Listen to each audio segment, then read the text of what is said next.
नमस्कार। आज हम करते हैं कक्षा 7 की विज्ञान की शुरुआत और हमारा पहला लेसन है पादपों में पोषण। देखिए, सभी जीवों को भोजन की आवश्यकता होती है। हम जानते हैं कोई भी जीव है वो बगैर भोजन के लिए नहीं रह सकता।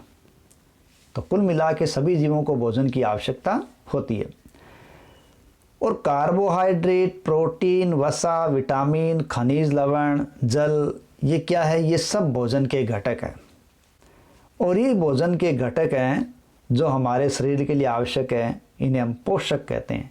यानी भोजन के घटक जो हमारे शरीर के लिए आवश्यक हैं वो क्या कहलाते हैं? पोषक कहलाते हैं।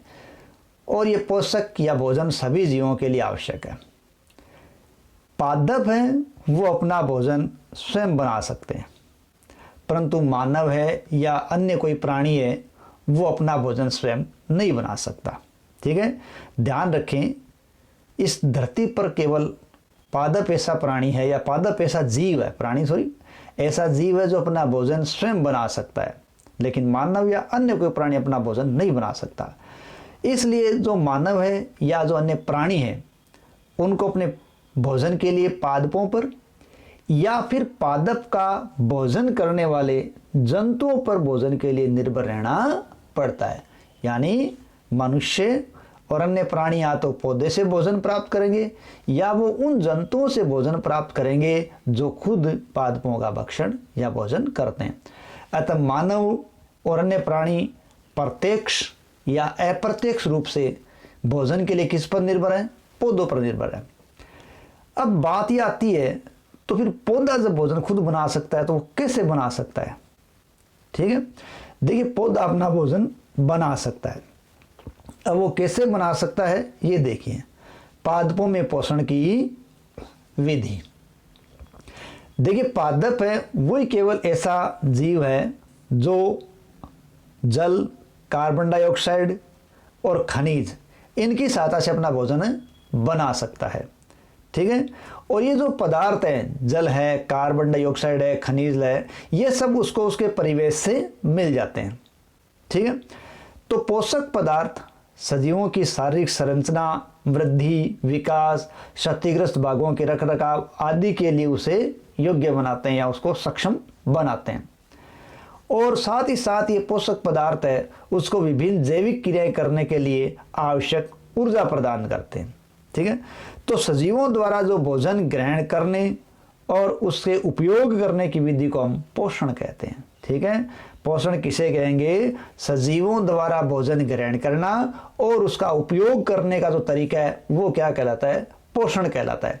और पोषण की वो विधि जिसमें जीव अपना भोजन स्वयं बना लेता है वो स्व पोषण कहलाती है। ध्यान रखें, भोजन की या पोषण की वह विधि जिसमें जीव अपना भोजन स्वयं बना लेता है, संश्लेषित कर लेता है, वो स्व पोषण कहलाती है। और ऐसे पादप हैं वो स्वपोषी कहलाएंगे, क्योंकि पादप ही धरती पर वो जीव है जो अपना भोजन खुद बनाने में सक्षम है। इसलिए पौधे क्या कहलाते हैं? स्वपोषी कहलाते हैं।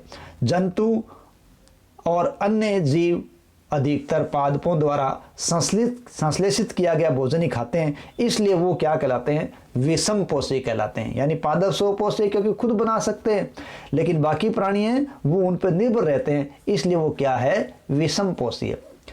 अब बात ये होती है कि जब पौधा भोजन बना सकता है तो हमारा शरीर है वो पादपों की तरह कार्बन डाइऑक्साइड है, जल है, खनिज लेकर अपना भोजन क्यों नहीं बना सकता? ठीक है, देखिए, इसके लिए कारण है प्रकाश संश्लेषण। ठीक है, क्योंकि ये प्रकाश संश्लेषण क्रिया हम नहीं कर पाते, केवल पौधा कर पाता है। तो ये प्रकाश संश्लेषण क्या है? जो केवल पौधा कर पाता है। ठीक है, देखिए, पौधे की जो खाद्य फैक्ट्री है वो है पत्ती। पौधे की खाद्य फैक्ट्री क्या है? पत्ती है। और पौधे के कुछ ऐसे भाग भी हैं जो हरे होते हैं, उनके अंदर पर्णहरित होता है, तो वहां भी विशेष परिस्थिति में भोजन बनता है। ठीक है, देखिए, पत्तियां पादप की खाद्य फैक्ट्रियां हैं, अतः सभी कच्चे पदार्थ पत्तियों तक पहुंचने चाहिए। वो वहां पहुंचेंगे तो ही क्या होगा? भोजन बनेगा। ठीक है, यानी सभी कच्चे पदार्थ कहाँ पहुंचने चाहिए? पत्तियों तक। अब ये पहुंचते कैसे? देखिए, मृदा में उपस्थित जल और खनिज है वो जड़ों के द्वारा अवशोषित कर लिए जाते हैं और पत्तियों तक पहुंचाए जाते हैं। किसके माध्यम से? तने के माध्यम से। यानी जड़ और जल और खनिज लवण अवशोषित करती हैं, उनको तने के माध्यम से पत्तियों तक पहुंचा देती है। इसी प्रकार पत्ती की सतह है, उस पर छोटे छोटे छेद होते हैं, उन छोटे छोटे छेद को हम रंध्र कहते हैं। और ये रंध्र क्या करते हैं? वायु में उपस्थित कार्बन डाइऑक्साइड का अवशोषण करते हैं, या हम यूं कहें कि इन रंध्रों के द्वारा वायुमंडल से कार्बन डाइऑक्साइड है वो कहाँ प्रवेश कर जाती है? वो कार्बन डाइऑक्साइड पत्तियों के अंदर प्रवेश कर जाती है। ठीक है, इस प्रकार जल और खनिज कहाँ से आए? जड़ से। और कार्बन डाइऑक्साइड कहाँ से आ गई? वो आ गई वायु से, रंध्रों के द्वारा। अब जो पत्तियों के रंध्र है, छिद्र हैं, वो द्वार कोशिकाओं द्वारा घिरे होते हैं। किसके द्वारा? द्वार कोशिकाएं। अब देखिए, ये कोशिकाएं आखिर है क्या? देखो, कोशिका क्या होती है? जिस प्रकार हमें एक मकान बनाने के लिए ईंटों की आवश्यकता होती है, उसको हम एक के ऊपर एक जचाकर ईंट रखकर हम उसको बनाते हैं, ठीक उसी प्रकार कोई भी जीव है, उस जीव को बनाने के लिए कोशिका की आवश्यकता होती है। यानी प्रत्येक जीव का शरीर किससे बना होता है? कोशिकाओं से बना होता है। हालांकि प्रकृति में कुछ ऐसे जीव भी हैं जिनका शरीर केवल एक ही कोशिका का बना होता है, जैसे अमीबा, युगलिना, पैरामीशियम, इनमें केवल एक कोशिका होती है। और जो कोशिका होती है उसके बाहर एक झिल्ली होती है पतली, वो तो कहलाती है कोशिका झिल्ली। उस झिल्ली से घिरा हुआ जो भाग है उसके अंदर एक गोल स्पष्ट केंद्र संरचना होती है, उसको केंद्रक कहते हैं। अब जो झिल्ली है और वो केंद्रक है, उसके बीच में एक जेल जैसा पदार्थ भरा होता है और ये कहलाता है कोशिका द्रव्य। तो ये मूल रूप से कोशिका के भाग होते हैं। ठीक है, तो प्रत्येक जीव के शरीर का निर्माण किससे होता है? कोशिकाओं से होता है। ठीक है, और ये कोशिका जीव की संरचनात्मक और कार्यात्मक इकाई का कार्य करती है। ठीक है, तो द्वार कोशिकाओं से अंदर घिरे होते हैं। ठीक है, अब जल और खनिज वाहिकाओं द्वारा पत्तियों तक पहुंचते हैं। किसके द्वारा पहुंचते हैं? पत्तियों तक। ये वाहिकाएं नली के समान होती है। ठीक है, वाहिकाएं किन के समान होती है? नली के समान। ये वाहिकाएं नली के समान होती है तथा जड़, तना, शाखाओं और पत्तियों तक ये फैली हुई होती हैं और पोषकों को फिर पत्तियों तक पहुंचाने के लिए एक रास्ता बनाती है, और लगातार रास्ता है वो उनको या इन सामग्रियों को, जो कच्चा पदार्थ है, उन कच्चा पदार्थों को वो पत्तियों तक पहुंचा देता है। ठीक है, अब पत्तियों में ऐसी क्या खास बात होती है कि वो इन पदार्थों का मतलब प्राप्त करके भोजन का संश्लेषण कर लेता है। ठीक है, यानी ऐसी भी कोई विशेष बात होनी चाहिए जिनके कारण हम कह सकते हैं कि ये कच्चे पदार्थ पत्ती के अंदर आ गए तो वो उसको भोजन में कन्वर्ट कर ले। देखिए, पत्तियों के अंदर एक हरा रंग होता है या हरा वर्णक होता है, और जो हरा वर्णक है वो हरा वर्णक क्या कहलाता है? वो हरा वर्णक कहलाता है पर्णहरित, या कहलाता है क्लोरोफिल।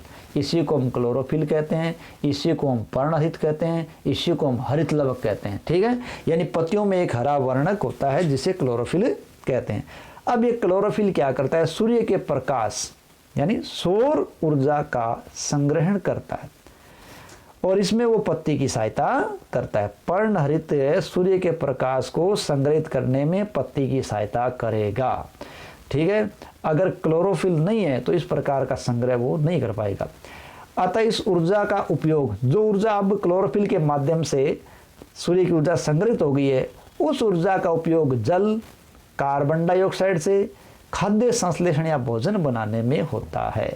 क्योंकि खाद्य संश्लेषण सूर्य के प्रकाश की उपस्थिति में होता है, इसलिए यह क्रिया प्रकाश संश्लेषण कहलाती है। मूल रूप से हम कहें तो ये कह सकते हैं कि हरे पौधे या पर्णहरितयुक्त पादप सूर्य के प्रकाश की उपस्थिति में, ठीक है, अपना भोजन बनाते हैं और ये प्रकाश की उपस्थिति में क्रिया होने के कारण प्रकाश संश्लेषण कहलाती है। ठीक है, तो इस प्रकार हम देखते हैं क्लोरोफिल, सूर्य का प्रकाश, कार्बन डाइऑक्साइड और जल, ये प्रकाश संश्लेषण के लिए आवश्यक है।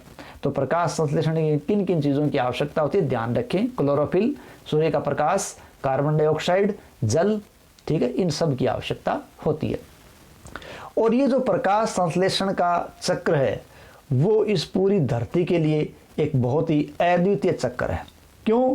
कि पत्तियों द्वारा सौर ऊर्जा संग्रहित की जाती है, फिर उसमें भोजन संचित होता है और यही भोजन सारे जीवों को करने के काम आता है। या यूँ कहें कि सभी जीवों के लिए ऊर्जा का चरम स्रोत सूरज ही है।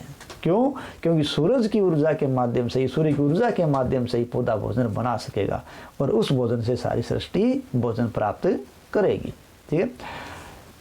अब प्रकाश संश्लेषण नहीं हो तो क्या होगा? हमने ऊपर देखा कि प्रकाश संश्लेषण प्रकाश की उपस्थिति में होता है, पौधा भोजन बनाता है, फिर उसी भोजन को पौधे ग्रहण करते हैं। देखिए, लेकिन एक और भी क्रिया है और वो है ऑक्सीजन, तो वो भी प्रकाश संश्लेषण से जुड़ी हुई एक प्रक्रिया है। देखिए, प्रकाश संश्लेषण यदि नहीं होगा तो उस स्थिति में खाद्य संश्लेषण नहीं होगा या भोजन उपलब्ध नहीं होगा। सभी जीवों का अस्तित्व प्रत्यक्ष या अप्रत्यक्ष रूप से पादपों द्वारा बनाए गए भोजन पर निर्भर रहता है, और वो भोजन यदि उनको नहीं मिलेगा तो उन जीवों को भोजन नहीं मिलने से मतलब वो मुश्किल में आ जाएंगे, उनका अस्तित्व संकट में पड़ जाएगा, तो जीवन की कल्पना भी असंभव सी हो जाएगी।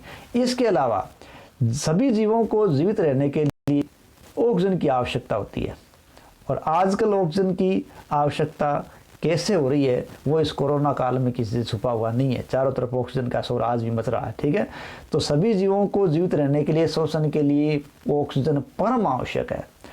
ठीक है, और ये ऑक्सीजन भी प्रकाश संश्लेषण के दौरान ही निर्मित होती है।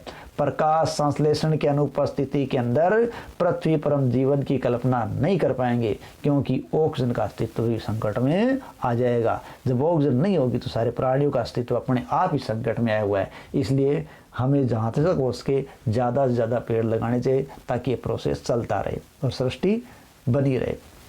प्रकाश संश्लेषण के दौरान पत्ती की जो क्लोरोफिल युक्त कोशिकाएं वो सूर्य के प्रकाश की उपस्थिति में कार्बन डाइऑक्साइड, जल से कार्बोहाइड्रेट का संश्लेषण करेगी। यानी वो क्या क्या लेगी? सूर्य के प्रकाश की उपस्थिति में कार्बन डाइऑक्साइड और जल से वो कार्बोहाइड्रेट का निर्माण करती है, और इस क्रिया को हम निम्न समीकरण के द्वारा दर्शा सकते हैं। ये कार्बन डाइऑक्साइड है, ये प्लस, ये दोनों मिल रहे हैं किसकी उपस्थिति में? सूर्य के प्रकाश की उपस्थिति में पत्ती में क्रिया हो रही है जिसमें क्लोरोफिल है और कार्बोहाइड्रेट बन रहा है, और साथ ही साथ वायुमंडल में क्या निर्मुक्त हो रही है? ऑक्सीजन निर्मुक्त हो रही है। ठीक है, अब ऑक्सीजन तो वायुमंडल में आ जाती है, लेकिन जो कार्बोहाइड्रेट है वह अंततः पत्तियों में मंड या स्टार्च के रूप में इकट्ठा हो जाता है। ठीक है, किसके रूप में इकट्ठा हो जाता है? मंड या स्टार के रूप में इकट्ठा हो जाता है। पत्ती में स्टार्च की उपस्थिति प्रकाश संश्लेषण प्रक्रम का संपन्न होना दर्शाता है। यानी पत्ती में स्टार्च बनेगा, उसमें उपस्थित है, इसका मतलब इस पत्ती के अंदर प्रकाश संश्लेषण की क्रिया हुई है, क्योंकि स्टार्च है वो एक कार्बोहाइड्रेट ही है। ठीक है, स्टार्च क्या है? वो एक कार्बोहाइड्रेट है।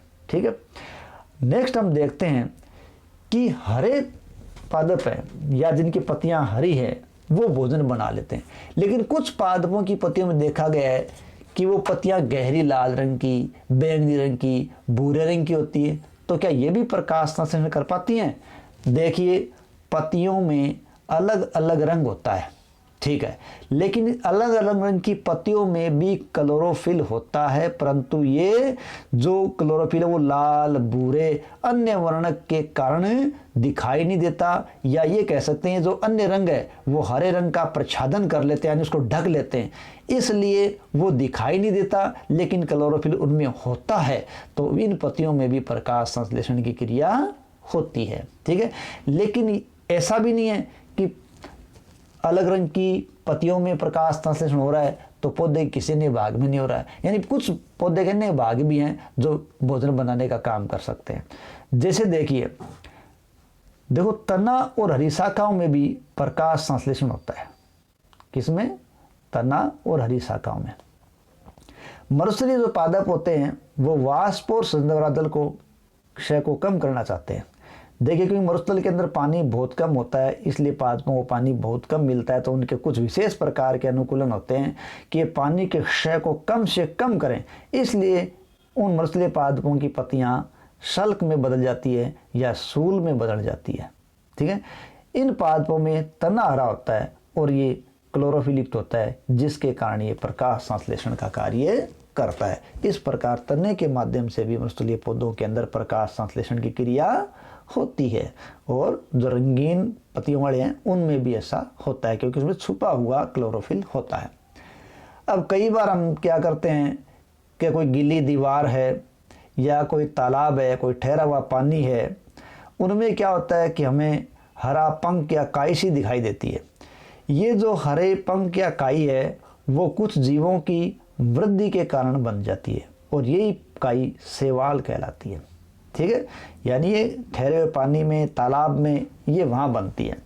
अब ये जो काई है वो शैवाल कहलाती है। तो शैवाल है उसमें क्या होता है, उसके अंदर हरा रंग होता है, और वो हरा रंग किसके कारण होता है, ये हरा रंग क्लोरोफिल के कारण होता है, और जिसके कारण ये शैवाल भी प्रकाश संश्लेषण कर लेते हैं और अपना भोजन बना लेते हैं।